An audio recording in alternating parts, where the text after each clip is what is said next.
راح يشوفوا الأخوة المشاهدين، يعني سوف يشاهدون لقطات.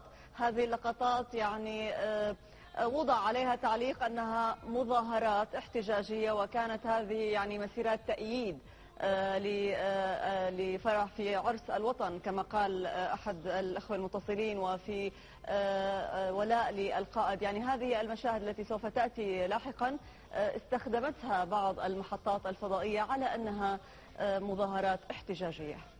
نتابع سويا.